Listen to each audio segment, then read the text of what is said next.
नमस्कार साथियों, हिंदी शिक्षण विधि सीरीज के अंतर्गत आज हम दल शिक्षण विधि का अध्ययन करेंगे। यदि मेरे द्वारा प्रसारित वीडियो पसंद आ रहे हैं तो चैनल को सब्सक्राइब करें। साथियों, हिंदी शिक्षण विधियां हैं वो आपकी सीटेट, रीट की एग्ज़ाम और टीजीटी यानी सेकंड ग्रेड की एग्ज़ाम में अवश्य पूछी जाती है।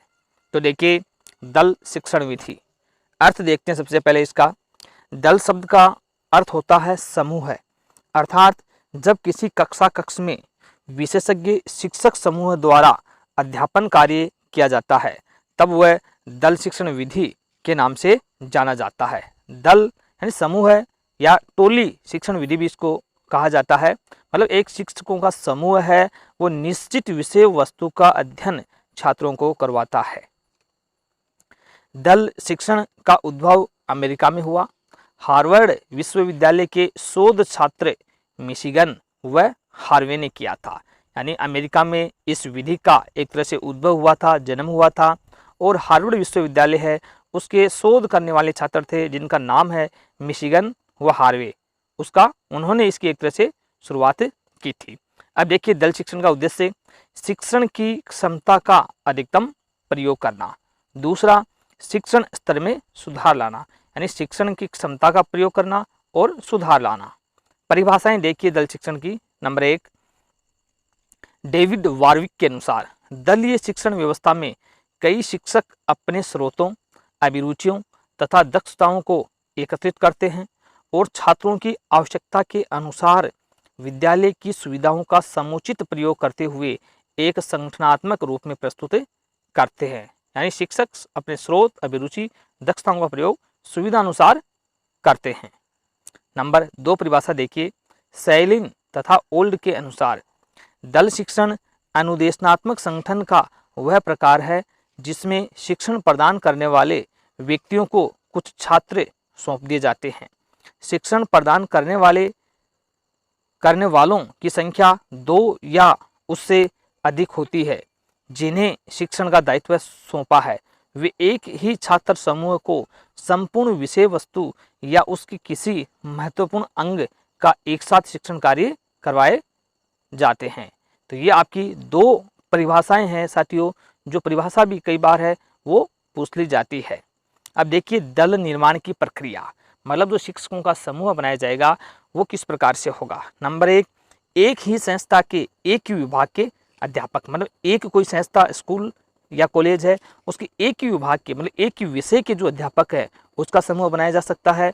नंबर 2, एक ही संस्था के विभिन्न विभागों के अध्यापक, मतलब संस्था एक ही रहेगी और उसके विभिन्न विभाग हैं अलग अलग सब्जेक्ट विषय के, उनका समूह भी बनाया जा सकता है। नंबर 3, विभिन्न संस्थाओं के एक ही विभाग के अध्यापक, अलग अलग संस्थाओं के अध्यापक भी हो सकते हैं और विभिन्न संस्थाओं के विभिन्न विभागों के अध्यापक भी हो सकते हैं। अब देखिए, इसकी योजना कैसे तैयार की जाएगी। नंबर 1, विषय का निर्धारण। सबसे पहले दल शिक्षण करते समय सब्जेक्ट, विषय का निर्धारण किया जाएगा। फिर उसके विषय का जो निर्धारण किया है उसका उद्देश्य क्या है उसका निर्धारण करेंगे। नंबर 3, अपेक्षित व्यवहारगत परिवर्तनों का लेखन, मतलब छात्रों में जो उद्देश्य का निर्धारण किया गया उसके अनुसार छात्रों के व्यवहार में परिवर्तन हुआ या नहीं है। 4 नंबर, छात्रों के पूर्व ज्ञान का परीक्षण। 5 नंबर, शिक्षकों की योग्यता एवं कुशलता के अनुसार कार्य वितरण। 6, छात्रों की उपलब्धि का मूल्यांकन करना। अब देखिए, इसका मूल्यांकन कैसे होता है इस विधि का।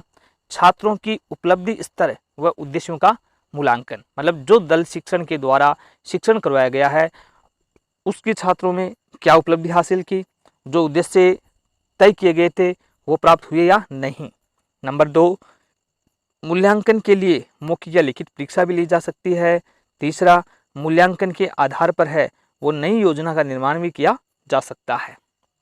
अब इस विधि के गुण देखिए, यह विधि विशेष ज्ञान प्रदान करती है, जाहिर सी बात है।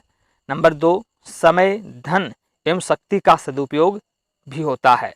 नंबर 3, छात्रों में अनुशासन भावना का विकास होता है, क्योंकि छात्र समूह के रूप में होते हैं तो एक दूसरे का सहयोग की भावना है वो अपने आप छात्रों में आ जाती है, जिससे अनुशासन को बढ़ावा मिलता है। अब देखिए, इसकी कुछ कमियां हैं, दोष हैं। नंबर 1, एक साथ विशेषज्ञ अध्यापकों की व्यवस्था करना असंभव होता है। तो एक साथ एक ही विभाग, एक ही सब्जेक्ट के जो विशेषज्ञ होते हैं वो उनकी व्यवस्था असंभव हो सकती है। आवश्यक सुविधाओं का अभाव, दल शिक्षण के लिए जो सुविधाएं आवश्यक होनी चाहिए उनका अभाव हो सकता है। नंबर 3, संपूर्ण पाठ्यक्रम पूर्ण नहीं हो पाता है क्योंकि समय लगता है। और इसका सूत्र है शिक्षण, ये क्रियात्मक सिद्धांत पर आधारित है। धन्यवाद साथियों। आपको वीडियो कैसा लगा कमेंट करें, चैनल को सब्सक्राइब करें और वीडियो को अधिक से अधिक शेयर करें।